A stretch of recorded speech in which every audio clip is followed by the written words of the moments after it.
बिस्मिल्लाहिर्रहमानिर्रहीम। अस्सलाम वालेकुम। मैं हूं सफ़ीर हुसैन। आज की वीडियो में हम बात करेंगे कि इराक़ में पाकिस्तानी ज़ायरीन को दिया जाने वाला प्रोटोकॉल दुनिया के और किसी मुल्क के शहरियों को नसीब नहीं है। सबसे पहले तो ये देखें कि ईरान पाकिस्तानी ज़ायरीन को इंश्योरेंस के साथ जो वीज़ा फ़ीस वसूल करता है वो 9,000 में वीज़ा जारी किया जाता है, जबकि इराक़ का वीज़ा पाकिस्तानी ज़ायरीन को तकरीबन 40,000 रुपये में मिलता है। नंबर एक, जो प्रोटोकॉल की जिसकी मैं बात कर रहा था, ये इज़्ज़तें, ये प्रोटोकॉल्स, ये ख़ुसूसी अनायात सिर्फ़ और सिर्फ़ पाकिस्तानी ज़ायरीन को इराक़ में मुहैया हैं। इसके अलावा दीगर ममालिक को और उनके शहरियों को ऐसा प्रोटोकॉल इराक़ में नसीब ही नहीं। चाहे वो अमेरिकन्स हों, यूरोपीय ममालिक हों, अरब ममालिक हों, हत्ता कि अफ़्रीकी ममालिक, हिंदुस्तान के शहरी हों, बांग्लादेश के शहरी हों, हत्ता कि अफ़गानिस्तान के ज़ायरीन को और अफ़गानिस्तान के शहरियों को भी ऐसा प्रोटोकॉल इराक़ में नसीब नहीं होता। ये फ़क़त और फ़क़त एज़ाज़ और शरफ़ पाकिस्तानी शहरियों को और पाकिस्तानी ज़ायरीन को हासिल है जो इराक़ हमें देता है। सबसे पहले बात करते हैं कि पाकिस्तानी ज़ायरीन को जो पहला प्रोटोकॉल दिया जाता है वो ये है कि पाकिस्तानी शहरी इराक़ एम्बेसी से जाकर वीज़ा हासिल नहीं कर सकता। इराक़ी कंपनियां आपको वीज़ा जारी करेंगी तो आप इराक़ का सफ़र कर सकते हैं। ना आपको ऑन अराइवल वीज़ा और ना ही आप ख़ुद से अपना वीज़ा हासिल कर सकते हैं। ये एज़ाज़ सिर्फ़ और सिर्फ़ पाकिस्तानी ज़ायरीन को हासिल है। दीगर ममालिक को ऐसा प्रोटोकॉल मुहैया नहीं किया जाता। इसके साथ साथ एक और बात भी बहुत अहम है कि वाहिद मुल्क इराक़ के अंदर पाकिस्तान है कि जब आप ज़ियारत के लिए जाते हैं, आप वीज़ा हासिल कर लेते हैं मुतल्लका शिरके से, मुतल्लका कंपनी से, तो आप नजफ़ या बगदाद के एयरपोर्ट पर इराक़ में दाखिल हो सकते हैं। इसके अलावा इराक़ के किसी दीगर जो एयरपोर्ट्स हैं, मसलन बसरा है, तो आप बसरा में उतरकर इराक़ में दाखिल नहीं हो सकते।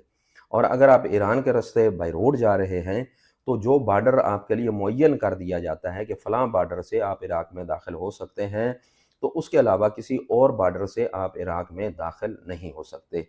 ये एज़ाज़ भी फ़क़त और फ़क़त पाकिस्तानी शहरियों को, पाकिस्तानी ज़ायरीन को हासिल है। दीगर ममालिक के लिए ऐसी कोई शर्त नहीं है और ना ही ऐसा प्रोटोकॉल वहाँ पर उनको मुहैया किया जाता है। इसके अलावा जब पाकिस्तानी ज़ायरीन इराक़ पहुँचते हैं, तो मुतल्लका कंपनी का मंदूब जब तक न आ जाए, आप इराक़ में दाखिल नहीं हो सकते। अगर वो मेहरबानी करे, शफ़क़त करे और वो जल्दी आ जाए, तो आप जल्द इंटर हो जाते हैं और बाज़ औक़ात कई-कई घंटे उसका इंतज़ार करना पड़ता है। तो जो मंदूब आपको रिसीव करने के लिए आता है, किसी और मुल्क के लिए मंदूब का आना ज़रूरी नहीं है। वो इराक़ में पहुँचते हैं, अपनी स्टैंप्स लगवाते हैं और इराक़ में दाखिल हो जाते हैं। लेकिन ये शरफ़ भी सिर्फ़ और सिर्फ़ पाकिस्तानी ज़ायरीन को हासिल है। इससे अफ़गानी, बांग्लादेशी, इंडियन, अफ़्रीकन, अरब, यूरोप तमाम ममालिक के शहरी और ज़ायरीन इस प्रोटोकॉल से महरूम हैं। ये फ़क़त और फ़क़त प्रोटोकॉल पाकिस्तानी ज़ायरीन के लिए है कि मंदूब तशरीफ़ लाएगा और वो आपको एंट्री दिलवाएगा और जब तक वो नहीं आ जाता, आपको इंतज़ार करना पड़ेगा।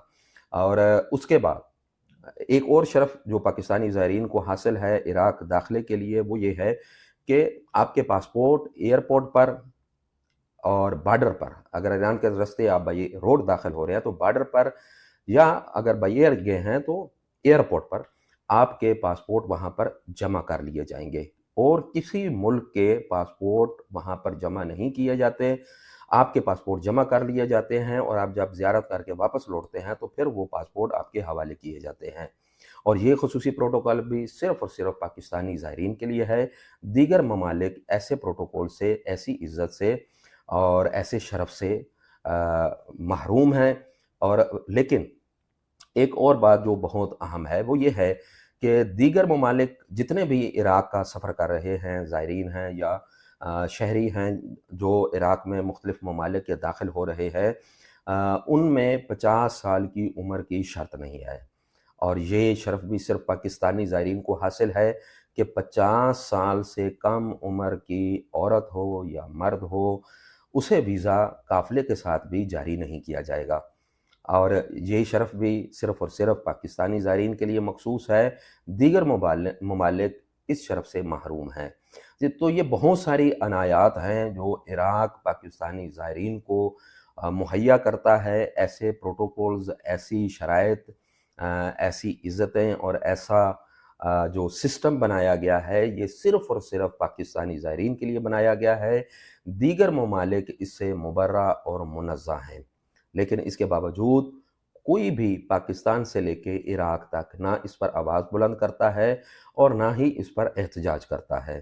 البتہ ہم تو فقط دعا ہی کر سکتے ہیں کہ خداوند تعالیٰ پاکستانی زائرین کے لیے آسانیاں پیدا کرے اور انہیں بھی دیگر ممالک کی طرح عراق آسان شرائط پر ویزا جاری کرے، تاکہ زائرین ابا عبداللہ عزت کے ساتھ جا کر زیارت کر سکے۔